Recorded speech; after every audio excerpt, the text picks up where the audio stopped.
नमस्कार, आप देख रहे हैं जीटीवी न्यूज भारत। मैं हूं आपके साथ उजाला। आइए शुरुआत करते हैं आज की कुछ खास खबरों के साथ। उत्तर प्रदेश में कोडीन कफ सिरप का मामला सड़क से सदन तक गूंज रहा है। मामले को लेकर सरकार विपक्ष आमने सामने है और आज विधानसभा के दौरान अंदर और बाहर कोडीन कफ सिरप मामले को लेकर सपा के विधायकों ने जमकर हंगामा प्रदर्शन किया।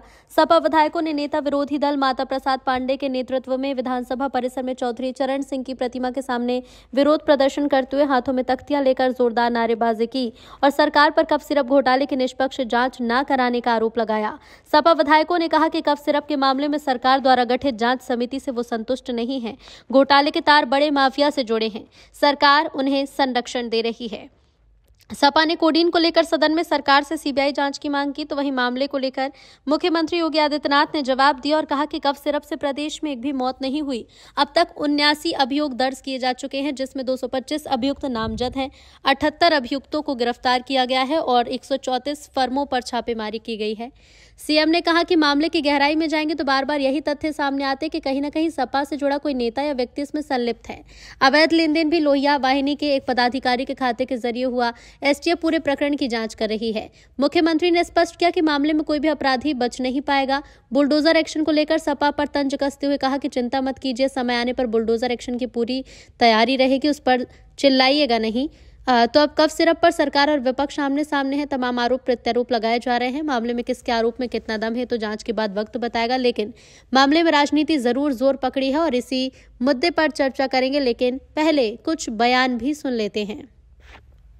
जो भी अपराधी होगा, ये तो मैं जानता हूं आपकी पीड़ा को, क्योंकि जब सरकार की कार्रवाई अपने अंतिम उस तक जाएगी तो आप में से बहुत सारे लोग फतिया पढ़ने के लिए जाएंगे वहां, तो आपको फतिया पढ़ने की लायक भी हम नहीं छोड़ेंगे। तब तक ऐसी कार्रवाई हम कर देंगे। इसके लिए महोदय, हम लोगों ने एक एसआईटी गठित की है। प्रदेश के आईजी कानून लॉ एंड ऑर्डर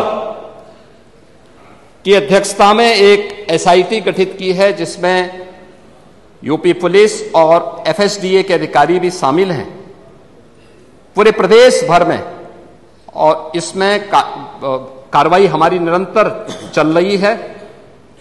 और जो भी इसमें दोषी होगा, इसमें हमें इस कार्रवाई करने में कोई संकोच नहीं होगा। अब तक हमने कार्रवाई भी की है और माफिया के खिलाफ कार्रवाई कैसे होती है, मुझे लगता है समाजवादी पार्टी से अच्छा कोई दूसरा उसका जो है जानकार नहीं होगा। समाजवादी पार्टी तो उसके बारे में बहुत अच्छी तरह पहले से परिचित है कि कैसे माफिया के खिलाफ कार्रवाई होनी चाहिए, और समाजवादी पार्टी की तड़पड़ाहट वह हम उसके माध्यम से समझ सकते हैं।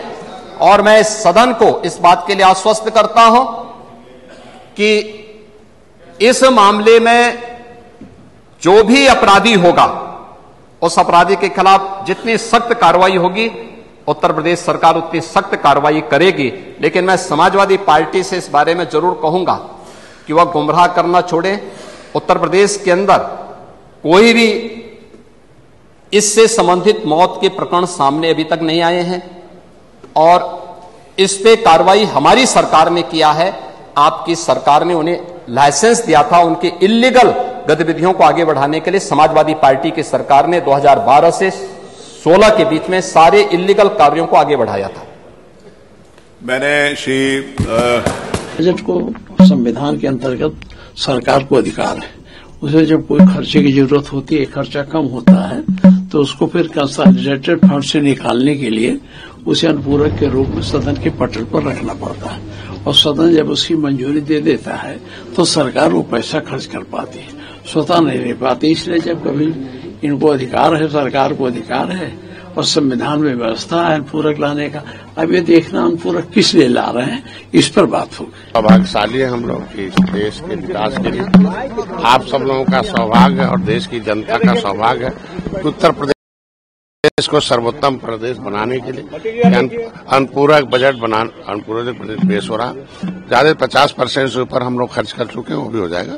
अनुपूरक होता है कि हम जो विकास की योजनाओं में जो कुछ नई चीजें आती हैं, विकास की जनता की डिमांड पर, क्षेत्र की जनता की सहायता के लिए उसके उसका ही सरकार है, उनके लिए विकास, उनके सुविधाओं के लिए बजट की आवश्यकता होती है। और उन्होंने अवसर दिया है तो उनका बजट है, उन्हीं के नाम है, अब तो उसको पास करके ले जाना है। और बिना मतलब का विपक्ष उस पर हंगामा करता है। वंदे मातरम में हमारे भारत के दिल की आवाज है, एक धड़कन है, उस पर अब दिल जब धड़कता तभी आदमी जिंदा रहता।